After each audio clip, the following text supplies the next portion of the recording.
Hello friend, power plant with Rahul में आपका स्वागत है। इस वीडियो में हम लोग डिटेल से पढ़ेंगे कि टैरिफ स्ट्रक्चर क्या होता है, टैरिफ में क्या क्या स्ट्रक्चर्स होता है। उसके बाद हम लोग component of annual fix cost, annual fix cost में क्या क्या कंपोनेंट होता है। जैसा कि आप जानते हैं कि आपका प्रॉफिट ऑन इक्विटी होता है, इंटरेस्ट ऑन लोन कैपिटल होता है, इंटरेस्ट ऑन वर्किंग कैपिटल होता है, डिप्रिसिएशन क्या होता है, ऑपरेशन एंड मेंटेनेंस एक्सपेंसेस क्या होता है। तो एनुअल फिक्स कॉस्ट जो आप कैलकुलेट करते हैं उसमें क्या क्या कंपोनेंट होता है, as per the CRC norms आपको क्या क्या आपको एनुअल फिक्स कॉस्ट में कंपोनेंट्स वगैरह देता है। इसके बाद हम लोग देखेंगे कि कंपोनेंट्स ऑफ एनर्जी चार्जेस क्या होता है। जैसे आप एनर्जी चार्जेस में आप देखिएगा कि landed fuel cost of the primary fuel होता है, landed fuel cost of the secondary fuel oil होता है। तो सारा डिटेल आप इस वीडियो में देखिएगा कि टैरिफ का स्ट्रक्चर्स क्या होता है, फिर as per the CRC norms आपको एनुअल फिक्स कॉस्ट में क्या क्या कंपोनेंट देता है और क्या क्या आपको मिलता है। ठीक है, तो इस वीडियो को ध्यानपूर्वक देखिएगा, आपके लिए काफ़ी इंफॉर्मेटिव रहेगा। और एज ए ऑपरेशन इंजीनियर हम लोग को ये जानना चाहिए कि as per the CRC norms आपको एनुअल फिक्स कॉस्ट आपके प्लांट का कितना है और उसमें क्या क्या कंपोनेंट्स रहता है। एनर्जी चार्जेस का क्या क्या कंपोनेंट, अक्सर आप सुनते होंगे कि आपको एनर्जी चार्जेस मिलता है। तो एनर्जी चार्जेस क्या होता है, उसमें क्या क्या कंपोनेंट्स वगैरह रहता है, तो लास्ट तक देखिएगा, आपके लिए काफ़ी इंफॉर्मेटिव रहेगा। जो भी फ्रेंड्स मेंबरशिप नहीं लिए हैं तो मेंबरशिप लें, मेंबरशिप लेने से आपको मेरा व्हाट्सएप नंबर मिल जाएगा। व्हाट्सएप अगर आप मेंबरशिप लेते हैं तो आप हमारे यूट्यूब चैनल के पोस्ट पे जाइएगा, पोस्ट पे मैंने अपना व्हाट्सएप नंबर दे दिया है। सिर्फ मेंबरशिप लेने के बाद ही आपको वो मैसेज दिखेगा।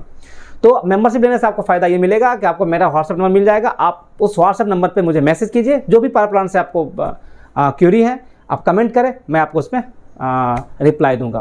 तो आइए इस वीडियो को स्टार्ट करते हैं।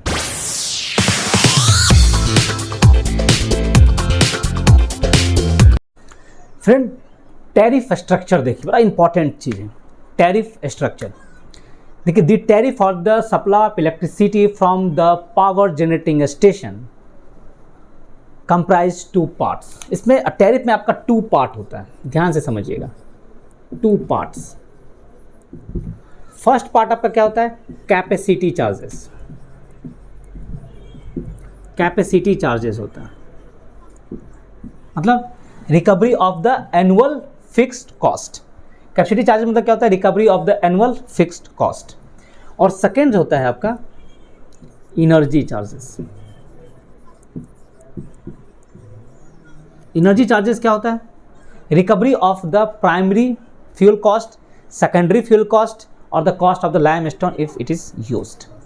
ठीक है, मतलब आपको कितना कॉस्ट ऑफ द फ्यूल लग रहा है उसको हम लोग एनर्जी चार्जेस होता है।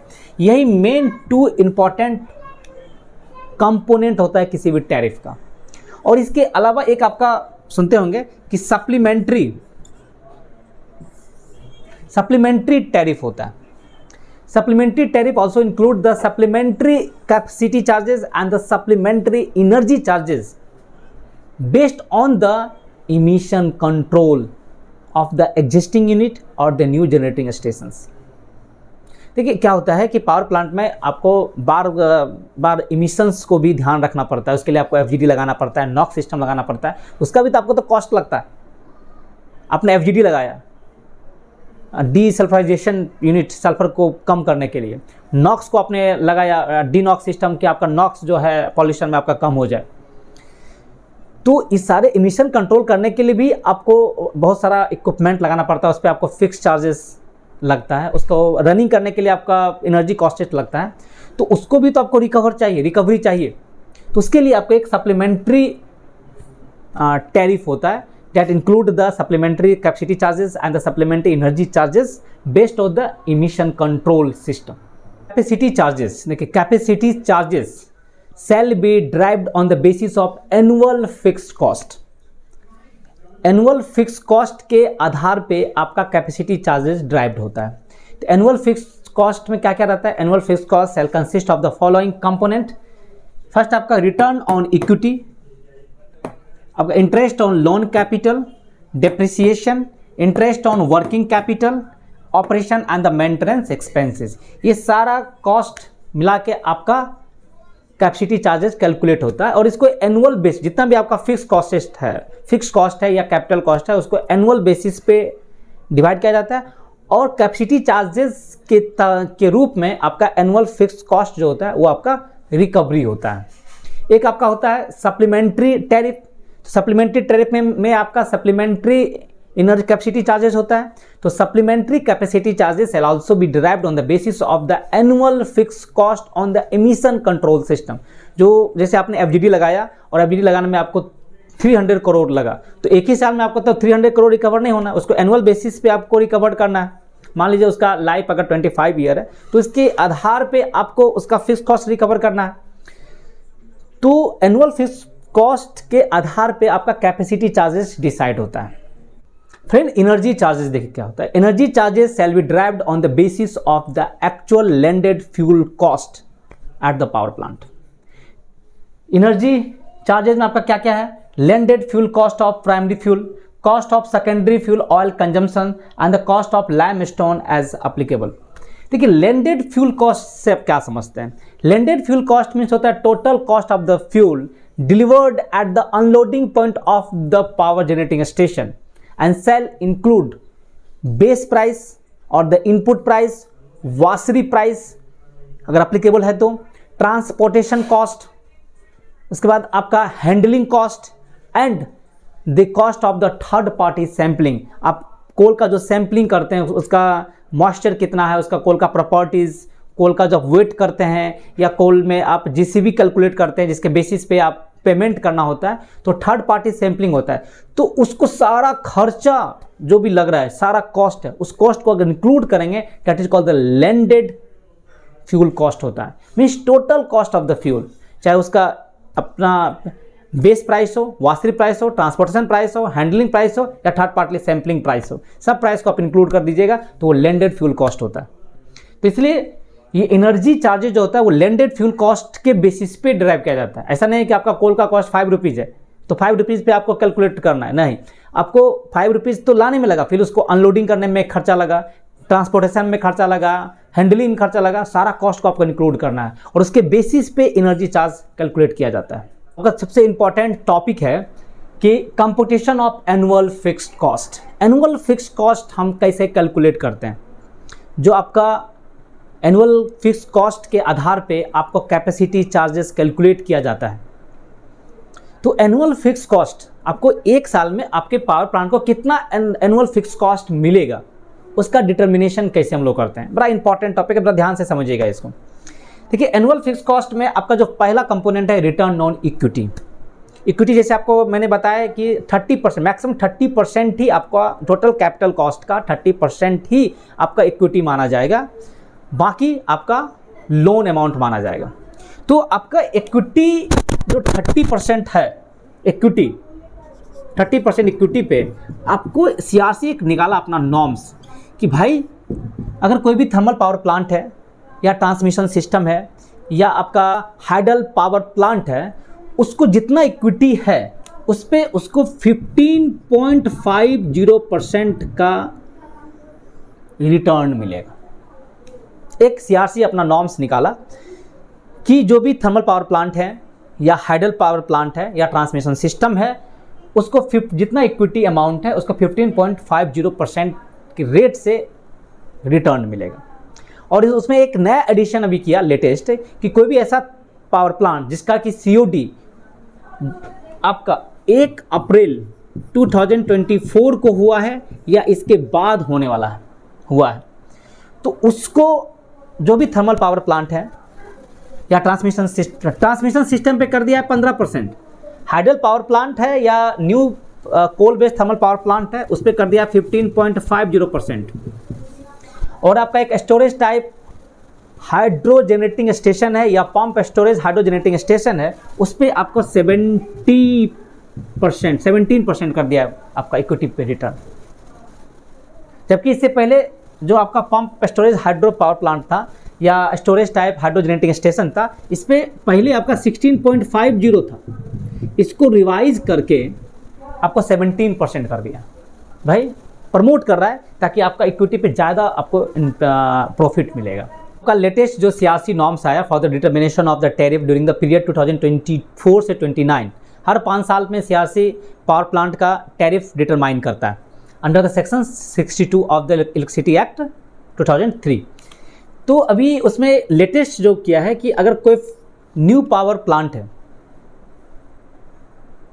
तो उसका return on equity will be reduced by 1% during the period as decided by the commissions. कब? जब अगर वो प्लांट अपना सीओडी डिक्लेयर्ड कर लिया है, कोई भी नया पावर प्लांट जो अपना सीओडी डिक्लेयर्ड कर लिया है without the commissioning of FGMO, FGMO का कमीशनिंग नहीं किया लेकिन उस प्लांट का सीओडी डिक्लेयर्ड हो गया है, क्योंकि सीओडी जब डिक्लेयर्ड हो जाता है तो आपको टैरिफ मिलना शुरू हो जाता है। तो जब उस प्लांट का सीओडी डिक्लेयर्ड हो गया है but without the commissioning of FGMO, FGMO का कमीशनिंग नहीं हुआ है, तो एक पीरियड तक उसको डिसाइड कौन करेगा? एप्रोप्रिएट कमीशन, सीआरसी या एसईआरसी। उस पीरियड तक उसका जो रिटर्न ऑन इक्विटी जो है वह 1% से रिड्यूस हो जाएगा। जैसे मान लें कि नया पावर प्लांट का अभी 15.50% रिटर्न ऑन इक्विटी मिलेगा, उसमें अगर आप एफजीएमओ सर्विस में नहीं है, अगर कमीशनिंग उसका नहीं किया गया है तो उसका रिटर्न ऑन इक्विटी 15.50% हो जाएगा। पूरा टाइट नॉर्म्स कर दिया है कि आप प्लांट में एफजीएमओ सर्विस में लाइए, नहीं तो आपका रिटर्न ऑन इक्विटी आपको कल रिड्यूस कर दिया जाएगा। अभी लेटेस्ट जो आपका डिटर्मिनेशन ऑफ टैरिफ आया फॉर द पीरियड 2024 से 29 के लिए, उसने बड़ा एक इंपॉर्टेंट रूल लगाया है कि in case of A thermal generating station, अगर कोई थर्मल जनरेटिंग स्टेशन है उसके लिए एक रूल निकाला है और ये रूल भी बहुत इंपॉर्टेंट रूल है। क्या कि अगर कि rate of return on equity shall be reduced by 0.25% in case of failure to achieve the ramp up rate as specified by the Central Electricity Regulatory Commission। Central electricity regulatory commission एक regulation निकाला जिसमें बोला गया है कि आपका ramp up rate जो है 1% पर मिनट मिनिमम होना चाहिए, 1% पर मिनट। जैसे आपका अगर 500 मेगावाट का प्लांट है तो 500 का 1% 5 मेगावाट होना चाहिए, तो 5 मेगावाट पर मिनट रैंप अप रेट होना चाहिए। तो वो एक रेट स्पेसिफाइड कर दिया है। अगर इस स्पेसिफाइड रेट को अगर आप फुलफिल नहीं कर पाते हैं तो आपका rate of return on equity जो है, जो आपका 15.5% के हिसाब से आपको मिलता, वो आपका रिड्यूस कर देगा 0.25% से। मतलब अब आपका रैंप अप रेट 15.50 से घट के कितना हो जाएगा? 15.25% हो जाएगा। और इसी में ऐसे पावर प्लांट को प्रमोट करेगा जिसका कि an additional rate of return on equity of 0.125% shell be allowed for incremental ramp up rate of 0.5% पर minute achieved over and above the ramp up rate specified by the central electricity regulatory commission. ये क्या है कि मान लीजिए कि कोई plant 1% ramp up rate रख रहा है तो उसको कितना मिलेगा रिटर्न ऑन इक्विटी? 15.150%। मान लीजिए कि किसी का रैंप अप रेट बहुत अच्छा है, वो आपका रैंप अप रेट बढ़ा के 1.5% पर मिनट कर लिया तो उसको एडिशनल फायदा मिलेगा ऑन आपका रिटर्न ऑन इक्विटी पे कितना? 0.125%। मीन्स 15.50 में उसको ऐड कर दीजिए, इतना परसेंट रिटर्न ऑन इक्विटी मिलेगा। और अगर वो 2% कर लिया तो इसको 2 से मल्टीप्लाई कर दीजिए तो 15.50 प्लस 0.25 तो 15.75% के हिसाब से मिलेगा रिटर्न ऑन इक्विटी पे। और ये तब तक बढ़ता जाएगा, इसका भी एक सीलिंग लगा दिया कि मैक्सिमम आपको additional rate of return on equity जो है वो 1% बढ़ेगा। मीन्स आपका 15.50 से बढ़ के मैक्सिमम 16.50 तक आपको रैंप अप रेट कर सकता है। अगर कोई पावर प्लांट को rate of return on equity ज़्यादा चाहिए, अगर रैंप अप रेट अगर अच्छा कर लेता है तो मैक्सिमम उसको 16.50% ऑन इक्विटी मिलना शुरू हो जाएगा, जो कि आपको किसको मिलता है?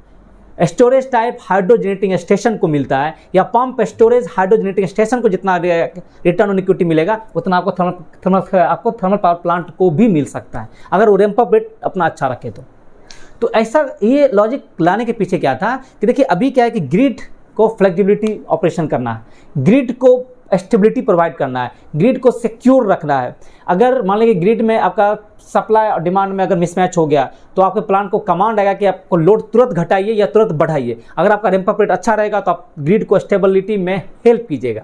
तो ऐसा पावर प्लांट जिसका कि ग्रिड के स्टेबिलिटी में हेल्प करेगा उसको रिवार्ड दे रहा है। लेकिन अगर जो ऐसा पावर प्लांट जिसका कि रैंप अप रेट बहुत ही कम है उसको ये क्या करेगा? डिग्रेड कर रहा है, उसको डीमोटिवेट कर रहा है। तो मेन आपको इसका पर्पस है कि आप रैंप अप रेट सुधारिए, क्योंकि रैंप अप रेट जितना अच्छा रखिएगा आपको rate of return on equity उतना आपको अच्छा मिलेगा। सेकंड जो उसका एनुअल फिक्स कॉस्ट का जो कंपोनेंट है वो इंटरेस्ट ऑन लोन कैपिटल, जो आपका 70% जो है टोटल कैपिटल कॉस्ट का, वो लोन माना जाता है, नॉर्मेटिव लोन माना जाता है। तो उस पर आपको इंटरेस्ट देना पड़ता है बैंक को।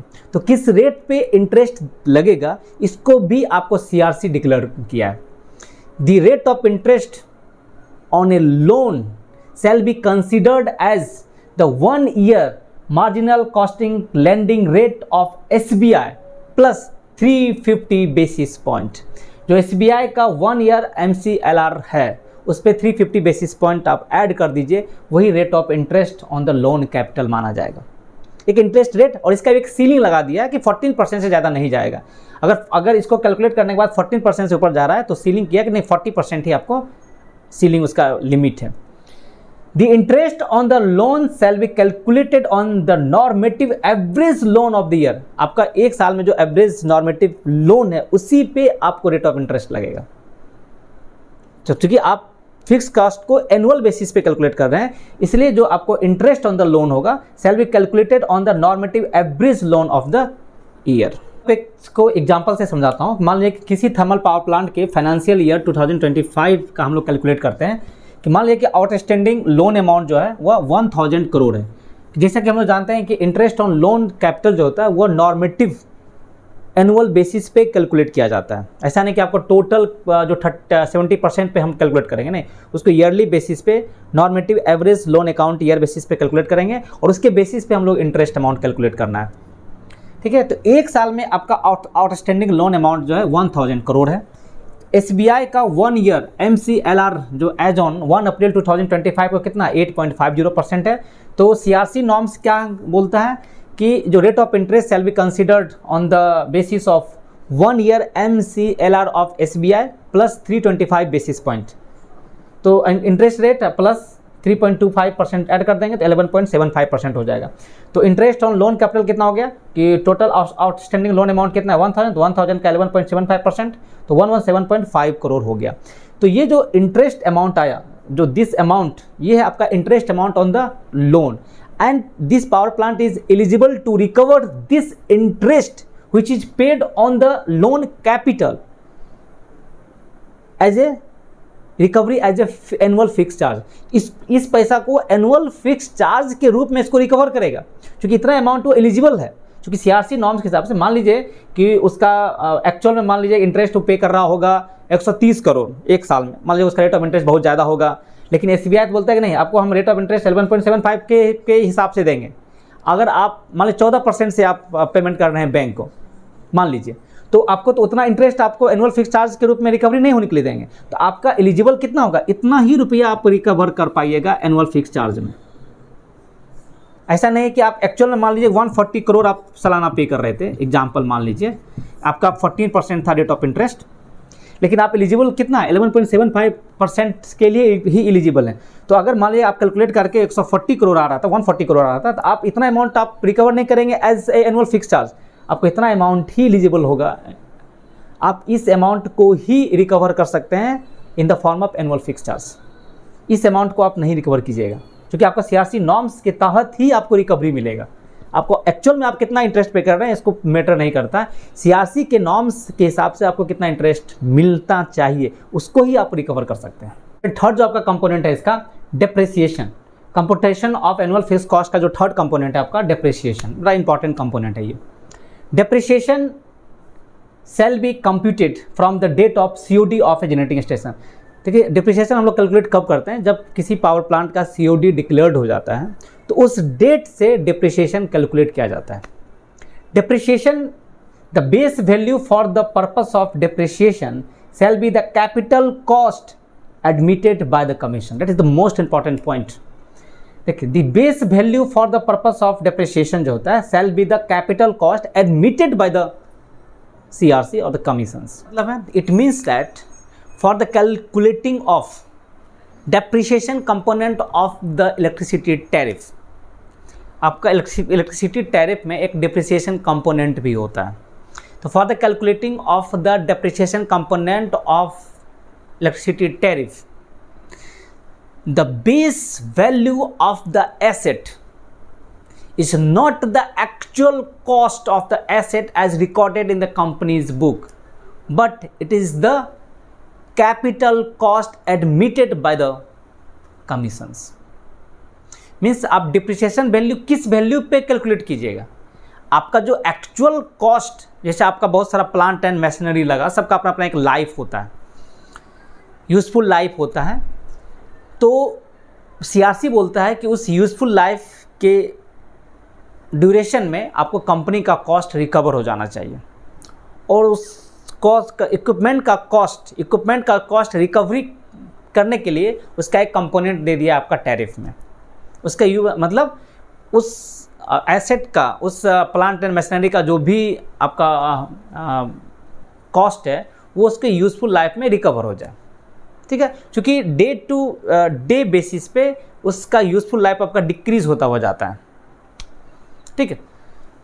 तो अब डिप्रिसिएशन किस वैल्यू पे आपको कैलकुलेट करना है। मान लीजिए कि आपने कोई इक्विपमेंट परचेज किया 1 करोड़ रुपया में, सीआरसी उसको बोला कि नहीं 1 करोड़ इसका कॉस्ट नहीं हो सकता, इसका कॉस्ट 80 लाख से वो एडमिटेड किया। तो डिप्रिसिएशन क्या 1 करोड़ पे आपको कैलकुलेट करना है कि 80 लाख पे कैलकुलेट करना है।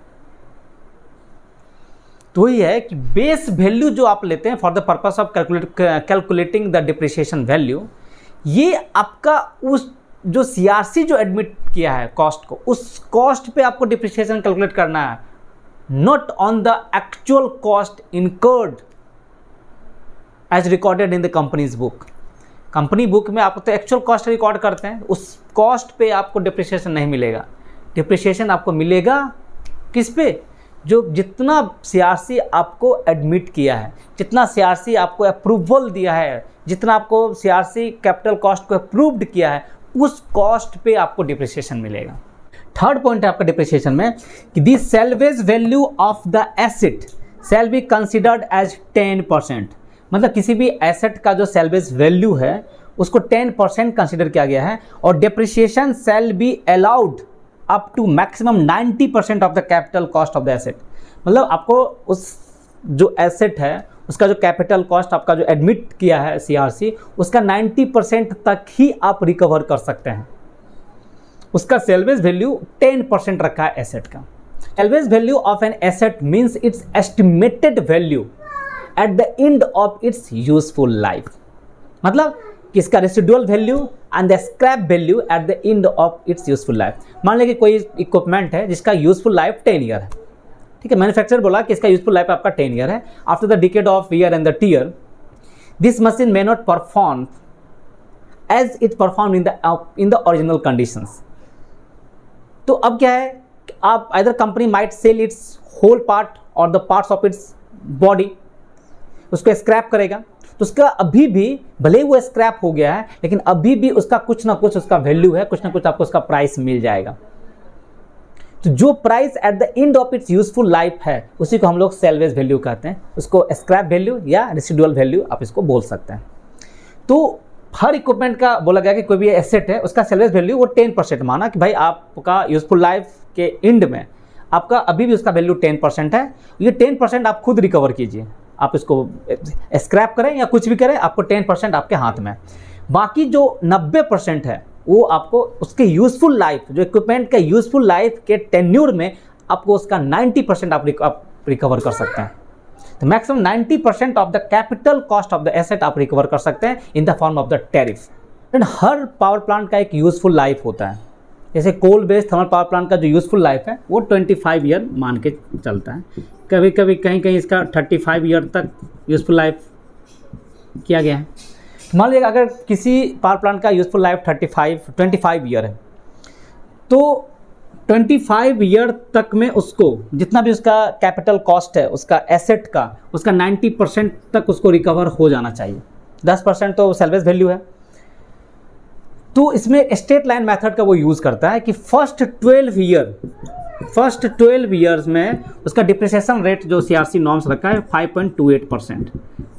हर साल जो जितना भी उसका कैपिटल कॉस्ट अप्रूव्ड किया है सीआरसी, एक्चुअल कॉस्ट नहीं, capital cost approved by the CRC, उसका आपको 5.28% के हिसाब से आपको हर साल डिप्रिसिएशन वैल्यू मिलेगा और ये वैल्यू उसको टैरिफ कैलकुलेशन में ऐड कर देगा। जब भी टैरिफ में कैपेसिटी चार्ज कैलकुलेट करेंगे तो उसमें इसको ऐड कर देंगे, ठीक है। बाकी जो 12 ईयर कंप्लीट होने के बाद जितना भी आपका डिप्रिसिएशन वैल्यू बच गया, 90% मिलना था और बाकी मान लीजिए 12 साल में आपको जितना वैल्यू मिला उसको हम लोग माइनस कर देंगे और उसको बाकी जो यूजफुल लाइफ में उसको इक्वली स्प्रेड कर देंगे स्टेप लाइन मेथड के हिसाब से, कि हर साल आपको इक्वल अमाउंट ऑफ डिप्रिसिएशन हर साल आपको टैरिफ में मिलता रहे, ताकि 25 साल जो यूजफुल लाइफ है उसके एंड तक आपको 90% of the asset value recover हो जाए। फ्रेंड, नेक्स्ट जो इसका कंपोनेंट है इंटरेस्ट ऑन वर्किंग कैपिटल। देखिए वर्किंग कैपिटल क्या होता है? Working capital is a fund a generating company needs its day to day activity. देखिए वर्किंग कैपिटल क्या होता है कि पावर प्लांट को डे टू डे एक्टिविटीज़ करने के लिए जो कितना फंड का जरूरत पड़ता है, that is called the working capital होता है। And CRC recognise that a generating company incur cost before it can sell the electricity and receive the payment। देखिए सीआरसी बोलता है कि अगर कोई पावर कंपनी इलेक्ट्रिसिटी को सेल करने से पहले बहुत सारा पैसा इन्वेस्ट करती है और उसको कुछ समय के बाद उसको पेमेंट मिलना शुरू होता है, तो शुरू में तो पैसा लगाई पावर प्लांट और उसको 20, 30, 40 डेज के बाद पेमेंट मिला, तो वो जो वर्किंग कैपिटल लगाई तो उस पर उसको आपका वर्किंग कैपिटल तो रिकवर हो जाएगा आपका 45 डेज में जब भी उसको पेमेंट मिलेगा, बट इतना दिन तक जो उसने कॉस्ट किया इस पर उसको इंटरेस्ट तो मिलना चाहिए। तो इसलिए बोला कि ठीक है, आपका जो डे टू डे एक्टिविटी जो भी एक्सपेंसेस हुआ और पेमेंट मिलने से पहले आपने जो भी कॉस्ट इनकर किया उस पर आपको इंटरेस्ट मिल जाएगा। तो to compensate this the CRC allows for the recovery of interest on the working capital as a component of the annual fixed cost of the power plant. Okay, so for coal based thermal power station, cost of coal for 10 days for peat head generating station and 20 days for non peat head generating station for generation corresponding to the normative annual plant availability factors or the maximum cost coal stock storage capacity whichever is lower। Friend यहाँ पे देखिए आपका दो term है, एक बोला कि अगर पीट हेड जनरेटिंग स्टेशन है उसको 10 डेज जो कोल का जो स्टॉक रखे हैं उस पर जितना उनको कॉस्ट लगा है उस पर उनको इंटरेस्ट देना होगा, और नॉन पीट हेड जनरेटिंग स्टेशन के लिए 20 डेज में जो भी कोल वो स्टॉक किए हैं 20 डेज का स्टॉक ऑफ द कोल उस पर उनको इंटरेस्ट लगेगा।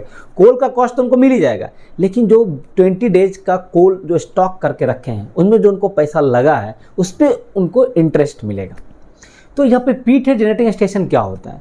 पीट हेड जनरेटिंग स्टेशन मतलब होता है these are the plant located very near to the coal mining that supply the कोल।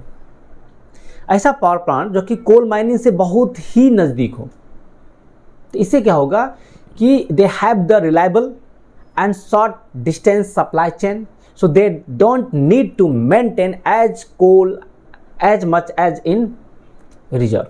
उनको ज़्यादा स्टॉक में रखने का ज़रूरत नहीं है, वो 10 डेज का उनको दिया है सीआरसी नॉर्म्स कि आप 10 डेज का स्टॉक रखिए मात्र, क्योंकि आपका कोल का सप्लाई बहुत ही रिलायबल है। आपको जैसे कोल स्टॉक से कमेगा आपका कोल माइनिंग तुरंत आपको पहुंचा देगा कोल। तो उसके लिए बोला कि ठीक है आपका 10 डेज सफिशिएंट है, 10 डेज का आप स्टॉक रखिए, 10 डेज में आपको जितना कोल लगता है उस पर जो आपको कॉस्ट लगा है उस पर आपको इंटरेस्ट मिल जाएगा। और आपका नॉन पीट हेड जनरेटिंग स्टेशन क्या होता है?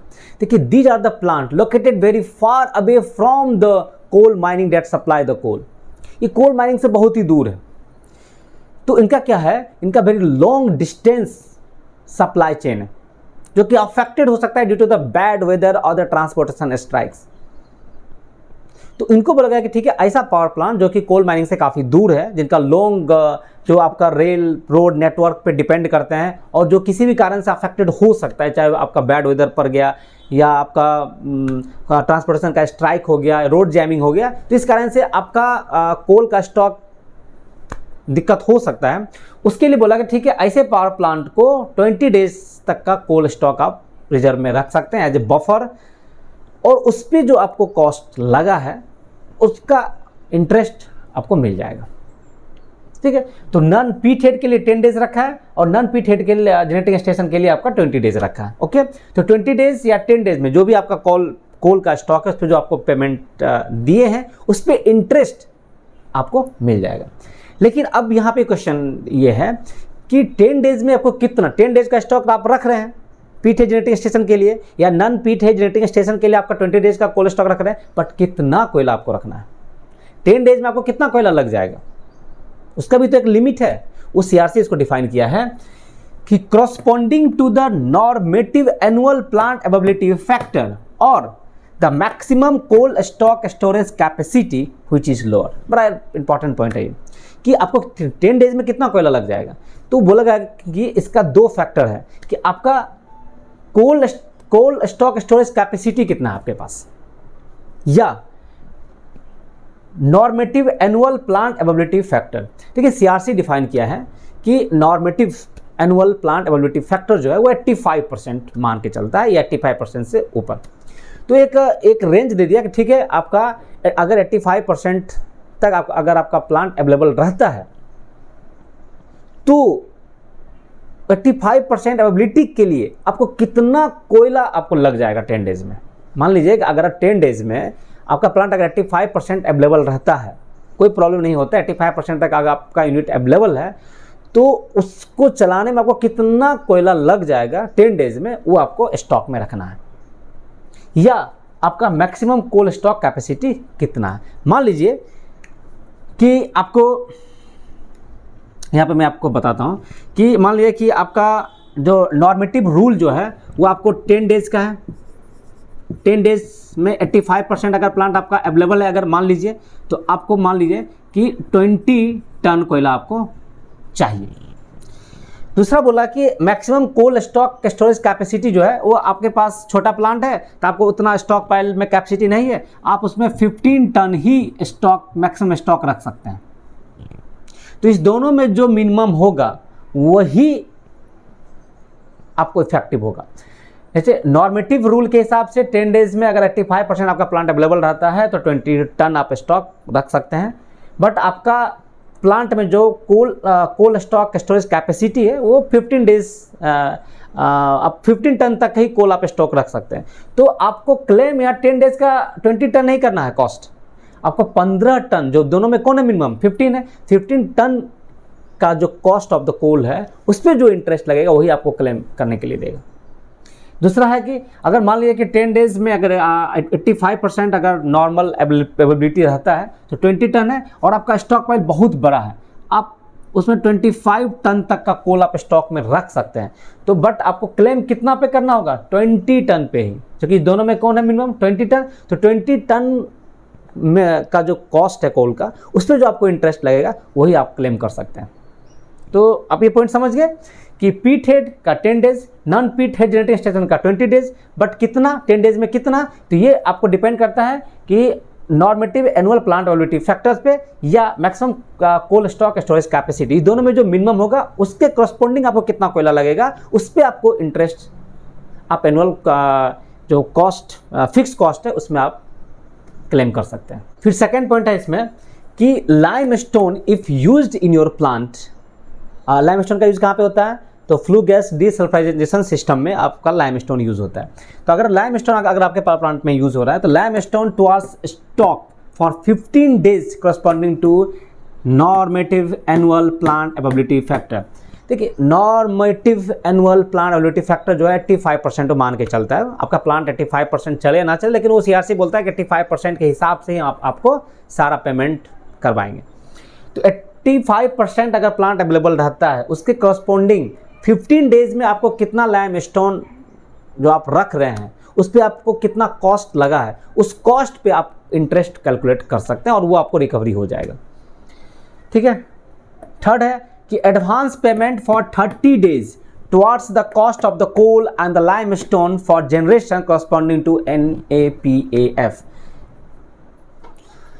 तो सीआरसी एक चीज़ को मानता है कि हर कोई पावर प्लांट कोल सप्लायर जो है, जैसे आपका कोल इंडिया लिमिटेड है, उसको 30 डेज़ का एडवांस पेमेंट करता है कि आप हमको कोयला दीजिए। ये नॉर्मल प्रैक्टिस है कि आपको पहले 30 डेज़ तक का एडवांस पेमेंट कीजिए ताकि वो आपको कोल सप्लाई करेगा। तो सीआरसी बोलता है कि normative annual plant availability factor के करस्पॉन्डिंग आपको जितना कोयला 31 दिन का लगेगा उसके हिसाब से आपने जो एडवांस पेमेंट किया है, आपके पास अभी कोयला आया नहीं है लेकिन आपने उसको एडवांस पेमेंट कर दिया 30 डेज़ तक का, तो अलाउ करता है कि 30 डेज़ तक का जो आपने एडवांस पेमेंट किया है कोल सप्लायर को, उस पर जो इंटरेस्ट है वो आप कैलकुलेट, आपको रिकवरी हो जाएगा। ठीक है, इसके लिए है। फोर्थ है कि cost of secondary fuel oil for 2 month for generation corresponding to NAPAF। ठीक है, प्राइमरी फ्यूल आपका कोल है, लेकिन सेकेंडरी फ्यूल ऑयल आपका क्या है, LDO यूज़ करते हैं या HFO यूज़ करते हैं या LVFO यूज़ करते हैं या LBHS यूज़ करते हैं। तो आप जो भी सेकेंडरी फ्यूल ऑयल आप यूज़ करते हैं तो उसका भी आप 2 मंथ तक का स्टॉक जो आप रखते हैं उस पर जो इंटरेस्ट लगेगा वो भी आपका रिकवरी हो जाएगा। तो ये बोला, इसको आप कैलकुलेट कैसे कीजिएगा, तो सीआरसी बोला है कि normative annual plant availability factor अगर आपका 85% है, उसके करस्पॉन्डिंग आप जितना जनरेशन करते हैं उस जनरेशन के हिसाब से एक सीआरसी अलाउ किया है कि जनरली अगर न्यू प्लांट है तो 0.5 ml पर किलोवाट आवर, मतलब 1 यूनिट जनरेशन में आपको 0.5 ml का वो मान के चला। आपका कितना भी खर्च होता है उस पर कुछ को मैटर नहीं है, वो एक जनरेशन लिमिट रखा है कि 0.5 ml पर किलोवाट आवर के हिसाब से आपको 2 मंथ में कितना आपको आप स्टॉक रखना है 85% अवेलेबिलिटी के हिसाब से, उस पर जो आपको कॉस्ट लगा है उस कॉस्ट पे आपको इंटरेस्ट मिल जाएगा। फ्रेंड, इसके बाद जो पॉइंट है इसमें कि maintenance spare at the rate of 20% of operation and maintenance expenses including water charges and the security charges, कि आपको मेंटेनेंस स्पेयर भी तो रखना पड़ेगा कि अगर आपका इक्विपमेंट ब्रेक डाउन हो जाता है तो आपको उसको तुरंत अवेलेबिलिटी करने के लिए आपके पास स्पेयर होना चाहिए। तो कितना स्पेयर होना चाहिए उसका एक लिमिट रखा है कि जितना भी आपका ऑपरेशन एंड मेंटेनेंस एक्सपेंसेज है including the water charges and the security charges, उसका 20% आप निकाल लीजिए। उसके हिसाब से आपको मेंटेनेंस स्पेयर जो आप खरीद के रखते हैं उस पर आपको इंटरेस्ट मिलेगा। नेक्स्ट है कि receivable equivalent to 45 days of the capacity charges and the energy charges for the sale of electricity calculated on the normative annual plant availability factor. देखिए, ये रिसीवेबल क्या होता है, जैसे पावर प्लांट जब इलेक्ट्रिसिटी को सेल करती है, चाहे डिस्कॉम कंपनी को या लार्ज इंडस्ट्री कंज्यूमर को, तो तुरंत पावर प्लांट को पेमेंट नहीं मिलता है। तो सीआरसी इस चीज़ को रिकॉग्नाइज करता है कि कोई भी अगर पावर प्लांट किसी डिस्कॉम कंपनी को या कंज्यूमर्स को पावर सेल करती है तो उसमें एक टाइम लैग लगता है उसको पेमेंट मिलने में। ठीक है, तो जितना भी टाइम लैग लगा उस बीच उसका तो कैपिटल कॉस्ट लगा और उस कैपिटल कॉस्ट पे ये बोला गया ठीक है उस पर आपको इंटरेस्ट आपको हम दे देंगे। तो इसको एक 45 डेज तक के लिए कैलकुलेट किया कि 45 डेज में जो भी आपका कैपेसिटी चार्जेस लगा या वेरिएबल चार्जेस लगा, 45 डेज में जो बिजली बनाया उस पर आपको क्या फिक्स कॉस्ट पे जो इंटरेस्ट मिल जाएगा, जो आपका कोल कॉस्ट लगा उस पर इंटरेस्ट आपको मिल जाएगा। तो according to the normative annual plant availability factor के हिसाब से आपका 45 डेज तक मान चलता है कि 45 डेज लगता है उसको पेमेंट रिसीव करने में। तो 45 डेज में जो भी उसको वर्किंग कैपिटल लगा, working capital in sense of जो कैपेसिटी चार्जेस, फिक्स चार्जेस लगा, जो आपको वेरिएबल कॉस्ट मतलब एनर्जी कॉस्ट लगा, उस पर आपको इंटरेस्ट कैलकुलेट करके आपको दे देगा। तो ये कैलकुलेट कैसे कीजिएगा, तो पहले 365 डेज में आपका टोटल रेवेन्यू कितना है उसको आप डिवाइड कर दीजिए 365 से, तो आपको 1 डेज का रेवेन्यू निकल जाएगा। उसको 45 से मल्टीप्लाई कर दीजिएगा तो 45 डेज का आपको वर्किंग कैपिटल मिल जाएगा। उस पर आप इंटरेस्ट कैलकुलेट करके उसको आप टैरिफ में रिकवर कर सकते हैं। देखिए, operation and maintenance expenses including water charges and the security charges expenses for 1 month. 1 month में आपको कितना भी ऑपरेशन एंड मेंटेनेंस एक्सपेंसेस लगता है, चाहे वाटर चार्जेस लगा हो या सिक्योरिटी एक्सपेंसेस लगा 1 मंथ तक का, उस पर आपको इंटरेस्ट बोलेगा मिल जाएगा। तो जो भी आपका वर्किंग कैपिटल लगा उस पर जो इंटरेस्ट मिलेगा वो salary calculated on the normative basis, ठीक है। वो आपको मंथ वाइज कैलकुलेट करके ही, और उस पर जो इंटरेस्ट का जो रेट होगा वो difference rate of the bank का, जो जैसे उस ईयर का जो 1 अप्रैल होगा उस पर जो बैंक का जो इंटरेस्ट रेट होगा SBI का, उस इंटरेस्ट रेट के हिसाब से ही आपको इंटरेस्ट मिलेगा। ऐसा नहीं आपके मन से कुछ भी इंटरेस्ट रेट आपको मिलेगा। तो एक रेफरेंस रेट दे दिया कि इसी इंटरेस्ट रेट पे हम कैलकुलेट करेंगे आपका वर्किंग कैपिटल का इंटरेस्ट। फिर नेक्स्ट जो आपका वर्किंग कैपिटल का जो कंपोनेंट है वो ऑपरेशन एंड मेंटेनेंस एक्सपेंसेस, ठीक है। ऑपरेशन एंड मेंटेनेंस एक्सपेंसेस आपको 1 मंथ का जो भी है उस पर आपको इंटरेस्ट आपका वर्किंग कैपिटल में काउंट करेगा और उसको आपको टैरिफ में मिलेगा। Friend, operation and expenses, friend working capital का एक और कंपोनेंट है operation and maintenance expenses for the 1 month. जो भी आपको 1 मंथ में O&M कॉस्ट लगता है उस पर आपको जितना इंटरेस्ट है वो भी आपका वर्किंग कैपिटल में काउंट किया जाएगा और उस पर भी आपको टैरिफ मिलेगा, वो भी आपको रिकवरी हो जाता है। तो ऑपरेशन एंड मेंटेनेंस एक्सपेंसेस जो होता है वो CRC का अपना एक नॉर्म्स है। आपका actual operation and maintenance expenses कितना होता है उस पर डजेंट मैटर, आपका CRC का नॉर्म्स है। हर साल आपका CRC का अपना O&M एक्सपेंसेस का नॉर्म्स होता है। हर 5 साल में टैरिफ का डिटर्मिनेशन होता है और उसमें वो ऑपरेशन एंड मेंटेनेंस एक्सपेंसेस वो डिक्लेयर करता है। जैसे देखिए आपका ईयर ये 2000, 2010, 2050 मेगावाट प्लांट के लिए, ये 500 मेगावाट के लिए, ये 600 एबव, ये 800 मेगावाट के लिए। फिर देखिए 2014 से 15 फाइनेंशियल ईयर के लिए आपका इस कैटेगरी के पावर प्लांट के लिए वो 23.90 लाख पर मेगावाट के लिए ऑपरेशन एक्सपेंसेस रखा था कि आपको इस फाइनेंशियल ईयर में 23.90 लाख पर मेगावाट। अगर आपको 200 का निकालना है तो दिस मल्टीप्लाई 200, इतना आपका उसका बोला था कि ऑपरेशन एक्सपेंसेस टोटल 1 साल का कॉस्ट है ये ऑपरेशन एंड मेंटेनेंस एक्सपेंसेस का। 500 मेगावाट के लिए, क्योंकि जितना ज़्यादा मेगावाट बढ़ता जाएगा कैपेसिटी, ऑपरेशन मेंटेनेंस एक्सपेंसेस आपका घटता जाता है। तो ये आपका क्या है 16 लाख पर मेगावाट का रखा है रेंज। ये 600 एबव के लिए देखिए थोड़ा सा घट गया, 14.50 रखा है। 2018 एंड 19 के लिए आपका देखिए थोड़ा सा बढ़ता जा रहा है। जैसे जैसे आपका प्लांट ओल्ड होता हुआ जाएगा वैसे वैसे ऑपरेशन मेंटेनेंस एक्सपेंसेस बढ़ता जाता है। तो देखिए आपका लिमिट भी बढ़ाता जा रहा है। 2018-19 में देखिए 13.51 है इस कैटेगरी प्लांट के लिए, 500 के लिए 20.43, 600 एबव के लिए 18.38 रखा है लाख्स पर मेगावाट। फिर देखिए 2023 से 24 फाइनेंशियल ईयर के लिए 37.84, देखिए आपका इंक्रीज कर रहा है, 37.84 लाख्स पर मेगावाट रखा है इस कैटेगरी के लिए। 500 के लिए रखा है 25.84, 600 एबव के लिए रखा है 23.21 और 800 मेगावाट के लिए 20.93 रखा है। 2025 से 26 ईयर के लिए 43.07 लाख पर मेगावाट इस कैटेगरी के लिए रखा है। 500 के लिए रखा है 28.60 लाख पर मेगावाट, 600 एबव के लिए 27.13 और 800 के लिए आपका रखा है 24.42 लाख पर मेगावाट। 2028 से 29 के लिए 50.21, 500 के लिए रखा है 33.34 लाख पर मेगावाट, 600 एबव के लिए रखा है 31.64 और 800 के लिए रखा है 28.47। ये आपका क्या है कि CRC हर फाइनेंशियल ईयर के लिए आपका O&M expenses for different category of the plant के लिए निकालता है और इसी के हिसाब से आपको इंटरेस्ट देगा वो, क्योंकि आपका मान लीजिए एक्चुअल में कितना भी लग रहा हो इससे उसको मैटर नहीं करता है। आपका CRC नॉर्म्स के हिसाब से आपका जो 1 मंथ का O&M एक्सपेंसेस निकाल लीजिए, उस पर आपको जो इंटरेस्ट आपको वो कंसीडर करेगा।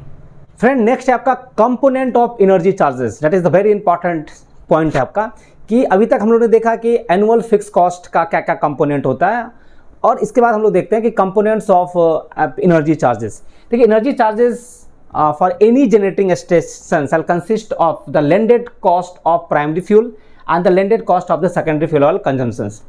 प्राइमरी फ्यूल आपका कोल होता है, सेकेंडरी फ्यूल कंजम्पशन जैसे आपका LDO हो गया, HF हो गया, LVF हो गया, समथिंग ये सारा रहता है। तो landed cost of primary fuel मतलब क्या होता है? देखिए landed fuel cost of the primary fuel shall consist of base price और the input price corresponding to the quality and the grade of the fuel and shall be inclusive of all type of the cost that may be applicable like the transportation cost by the road or rail or any other means or handling charges, loading and unloading charges, आपका अगर third party sampling ले रहा है तो उसका भी charges, सारा charges को आप मिला दीजिएगा तो लैंडेड फ्यूल कॉस्ट निकलता है।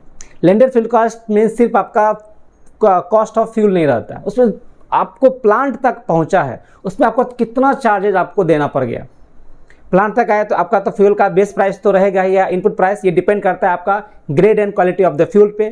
उसके साथ साथ आपका क्या होता है, ट्रांसपोर्टेशन चार्जेस है, चाहे वो रेल के थ्रू हो, रोड के थ्रू हो या किसी भी अदर मीन्स के थ्रू भी हो, जितना भी आपका ट्रांसपोर्टेशन कॉस्ट है सब उसमें इंक्लूड रहेगा। आपका उसका हैंडलिंग कॉस्ट है, उसके बाद आपका उसमें वासरी अगर आप करते हैं तो वासरी चार्जेस होगा, या थर्ड पार्टी सैम्पलिंग के थ्रू आप लेते हैं तो थर्ड पार्टी सैम्पलिंग चार्जेस, सारा कॉस्ट इसमें इंक्लूड रहता है। उसी प्रकार आपका सेकेंडरी फ्यूल ऑयल का भी लैंडेड कॉस्ट है, उसका भी आपको लोडिंग अनलोडिंग करना पड़ता है, उसका भी ट्रांसपोर्टेशन कॉस्ट होता है, सारा कॉस्ट उसमें आप इंक्लूड कर दीजिए तो वो एक फाइनल प्राइस निकलता है, फाइनल उसी को हम लोग लैंडेड फ्यूल कॉस्ट कहते हैं। इनपुट या base price of the fuel जो होता है एक आपका गवर्नमेंट नोटिफाई प्राइस करता है, अगर आप उस प्राइस पे लेते हैं तो आपको कोई भी जस्टिफिकेशन देने का जरूरत नहीं पड़ता है। लेकिन if you purchase the fuel at a price other than the government notified price shall be considered if it is based on the competitive bidding process through a transparent process। अगर transparent bidding process के तहत अगर आपका price आया है तभी उसको CRC बोला है कंसीडर किया जाएगा, नहीं तो गवर्नमेंट नोटिफाइड प्राइस पे अगर लेते हैं तो कोई दिक्कत नहीं है। लेकिन अगर आप रैंडमली अगर किसी प्राइस पे लेते हैं तो उस प्राइस को कंसीडर नहीं करेगा, बशर्ते वो price transparent and open bidding process के थ्रू आया है कि नहीं। फ्रेंड, ग्रॉस कैलोरीफिक वैल्यू जो होता है फ्यूल का, वो उसको मेजरमेंट करने के लिए आपका एक थर्ड पार्टी सैम्पलिंग रहता है जो कि अपॉइंट करता है generating company based on the guideline issued by the central government. Central government के गाइडलाइंस के हिसाब से हर जनरेटिंग कंपनी एक थर्ड पार्टी सैम्पलिंग एक एजेंसी को रखता है, जो भी कोल आपके प्लांट में आता है उसका एक सैंपल लेता है और उसी सैंपल के आधार पे जेसीबी कैलकुलेट करता है और उसी जेसीबी के आधार पे जनरेटिंग कंपनी जो है वो कोल प्रोवाइडर कंपनी को पेमेंट करती है। तो फ्रेंड, अभी आपने देखा कि competition of annual fix charges हम लोग क्या होता है, उसमें क्या क्या कंपोनेंट्स होता है, फिर components of the energy charges, energy charges में आपका क्या क्या कंपोनेंट रहता है और इसी के आधार पे आपका टैरिफ डिसाइड होता है। टैरिफ में आपका दोनों कंपोनेंट होता है, आपका एनुअल फिक्स कॉस्ट भी होता है और एनर्जी चार्जेस होता है। ये दोनों चार्जेस को मिला के आपका टैरिफ होता है और ये आपका नॉर्मेटिव बेसिस पे कैलकुलेट होता है। हर मंथ जो आपका जैसे एनुअल फिक्स कॉस्ट है वो आपको हर मंथ जो आपको टैरिफ मिलेगा वो टोटल एनुअल कॉस्ट का डिवाइड बाय 12, जो कि हम लोग नेक्स्ट पार्ट में देखेंगे कि किस प्रकार से हम लोग कंप्यूटेशन करते हैं आपका एनुअल फिक्स चार्जेस को और एनर्जी चार्जेस करने का क्या क्या फॉर्मूला होता है। मैं आपको फॉर्मूला पे दिखाऊंगा कि किस प्रकार से एनुअल फिक्स कॉस्ट को हर मंथ हम लोग कैलकुलेट कैसे करते हैं और एनर्जी चार्जेस को हम लोग कैसे निकालते हैं। फ्रेंड, आपने इस पार्ट में देखा कि स्ट्रक्चर ऑफ टैरिफ क्या होता है, वर्क, उसके बाद आपने देखा कि एनुअल फिक्स कॉस्ट का क्या क्या कंपोनेंट है, एनर्जी चार्जेस का क्या क्या कंपोनेंट है। तो अगर इस वीडियो में कुछ भी अगर आपको डाउट हो तो जरूर कमेंट करें, मैं आपका कमेंट में रिप्लाई दूंगा और वीडियो अगर पसंद आए तो लाइक, सब्सक्राइब और शेयर करना ना भूलें। Thank you.